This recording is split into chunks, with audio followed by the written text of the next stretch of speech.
નમસ્કાર મિત્રો, હું હરિવર્ધન ચોકસી આપ સૌનું સ્વાગત કરું છું. મિત્રો, આજના વિડીયોમાં આપનું ખૂબ ખૂબ સ્વાગત. મિત્રો, રોજની જેમ આજે પણ જોઈએ કોણે શું કરવું શું ન કરવું. તારીખ 20/3/2026 શુક્રવાર.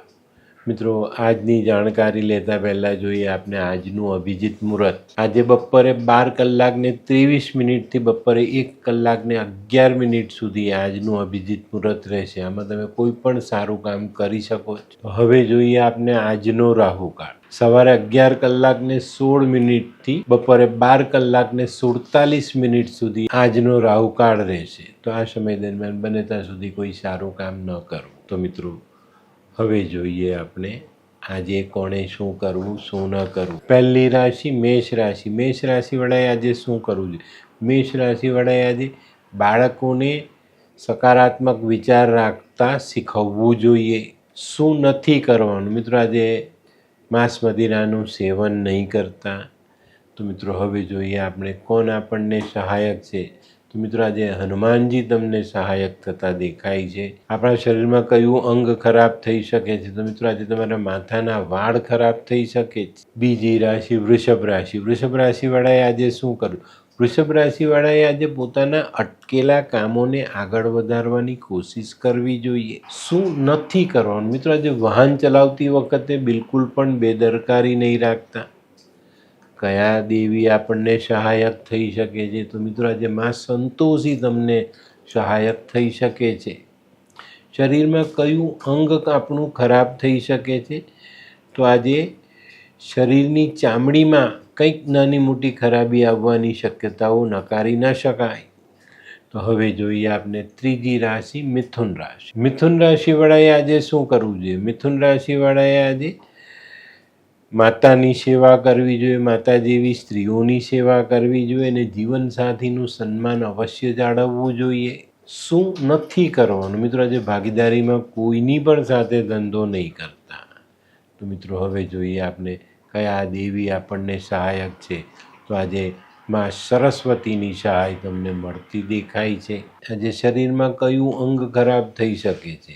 તો આજે શરીરમાં પગમાં નીચેના ભાગોની નસોમાં ખરાબી આવી શકે છે. કર્ક રાશિ. કર્ક રાશિવાળાએ આજે શું કરવું જોઈએ? કર્ક રાશિવાળાએ આજે ઘરમાં ગંગાજળ છાંટવું જોઈએ અથવા આપણા ગામમાં જે નદી હોય ને તેનું જલ લાવીને ઘરમાં છાંટવું જોઈએ. શું નથી કરવાનું? મિત્રો, આજે કોઈની પણ સાથે છેતરપિંડી નહીં કરતા. તો મિત્રો, કયા દેવ આપણને સહાયક છે? તો મિત્રો, આજે આપણે કાર્તિકેય ભગવાનની સહાય મળતી દેખાય છે. શરીરમાં કયું અંગ આપણું ખરાબ થઈ શકે? તો મિત્રો, આજે તમને હૃદયને લગતી તકલીફો સતાવી શકે છે. સિંહ રાશિ. સિંહ રાશિવાળાએ આજે શું કરવું જોઈએ? સિંહ રાશિવાળાએ આજે માં લક્ષ્મીની આરાધના કરવી જોઈએ, લક્ષ્મીનારાયણ ભગવાનની આરાધના કરવી જોઈએ. શું નથી કરવાનું? મિત્રો, દક્ષિણ દિશાની બહુ લાંબી યાત્રાઓ નહીં કરવી. કયા દેવી દેવતાઓ સહાયક બને એમ છે? તો આજે ભગવાન સૂર્યનારાયણ ને શનિદેવ બંનેની સહાય તમને મળતી દેખાય. શરીરમાં કયું અંગ આપણને પરેશાન કરી શકે છે? તો મિત્રો, આજે માથાનો દુખાવો તમને પરેશાન કરી શકે છે. કન્યા. કન્યા રાશિવાળાએ આજે શું કરવું છે? કન્યા રાશિવાળાએ આજે લીલા શાકભાજી કોઈ ગરીબ પરિવારને દાનમાં આપવા જોઈએ. શું નથી કરવાનું? મિત્રો, આજે માંસ મદિરા માછલીનું સેવન નહીં. કયા દેવી આપણને સહાયક છે? તો આજે તમારા કુળ દેવી તમને સહાયક બનતા દેખાય છે. શરીરમાં કયું અંગ આપણું ખરાબ થાય? તો આજે મગજની નસોમાં નાની મોટી ખરાબી આવવાની શક્યતાઓ છે. આ કેવા કેવા ન્યૂઝ છાપે છે આ લોકો ધરતી. હા, શું હસ્યા કરો છો? આખો દિવસ પેપર વાંચો છો. તમને કઈ ચિંતા થાય છે કે નહીં? આ દુનિયાની ચિંતા હું શું કામ કરું? ગાંડો છું? લોકોની નહીં, આપણી દીકરીની ચિંતા. તેનું ગોઠવાતું નથી. હા, એની ચિંતા તો મને પણ છે, પણ શું કરીએ કંઈ સમજાતું જ નથી. મમ્મી, પપ્પા. અરે મમ્મી, તમને ગમતા સમાચાર આપું. અરે શું? પપ્પા, હવે તમે મારી ચિંતા કરવાનું છોડી દો.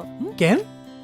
મારી પેલી ફ્રેન્ડ હતી ને, જે લગ્ન માટે છોકરો શોધતી હતી પણ તેને યોગ્ય પાત્ર મળતું ન હતું. કોણ? પેલી નીલમ? હા, નીલમ. તેને માત્ર 3 જ મહિનામાં પોતાના માટે સુંદર સુશીલ અને સંસ્કારી પાત્ર મળી ગયું. શું વાત કરે છે સોનુ?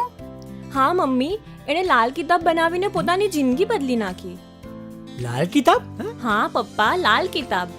તો ચાલો આપણે પણ બનાવીએ લાલ કિતાબ. શું તમારા સંતાન માટે યોગ્ય જીવનસાથી શોધી શકાય?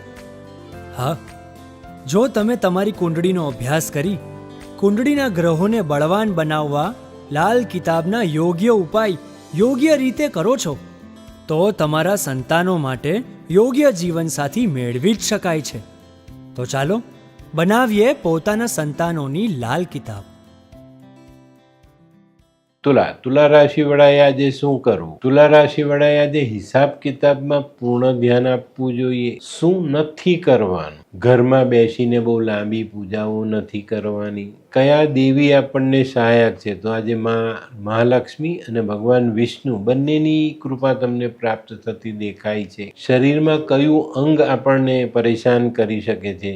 તો આજે પેટમાં રહેલા આપણા જે અંગો છે તે આપણને પરેશાન કરી શકે છે. વૃશ્ચિક રાશિવાળાએ આજે શું કરવું? વૃશ્ચિક રાશિવાળાએ આજે મંદિરમાં કંદમૂળ દાન કરવું જોઈએ અને એમાં પણ જો ગાજર દાન કરો તો સૌથી સરસ. શું નથી કરવાનું? મિત્રો આજે અંગત સંબંધોમાં મનમોટાવ નહીં કરતા. કયા દેવી દેવતાઓ આપણને સહાયક છે? તો આજે તમને હનુમાન અને ગતિમાન આ બંને દેવો આપણને સહાયક છે.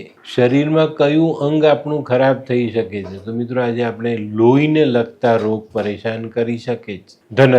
ધનરાશિ વાળાએ આજે શું કરવું જોઈએ? ધનરાશિ વાળાએ આજે પીળી વસ્તુ દાનમાં આપવી જોઈએ. ચણાની દાળ, હળદર, કેસર આવી વસ્તુ દાન કરવી જોઈએ.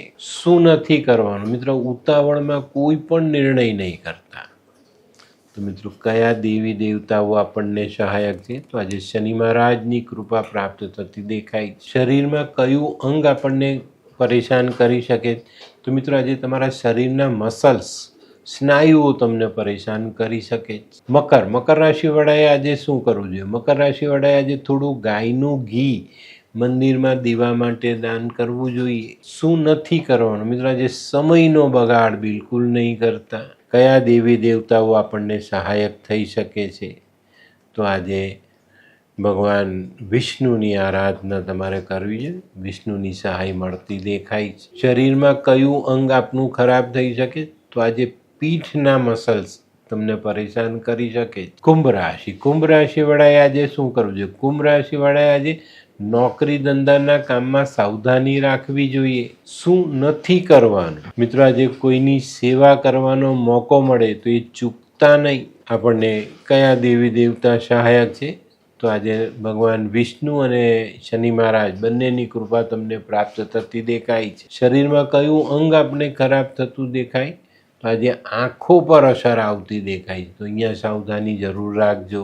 મીન રાશિ વાળાએ આજે શું કરવું જોઈએ? મીન રાશિ વાળાએ આજે પોતાના કુળદેવી કુળદેવતા એમના આશીર્વાદ લેવા જોઈએ. શું નથી કરવાનું? તો મિત્રો આજે જુઠ્ઠું નહીં બોલતા.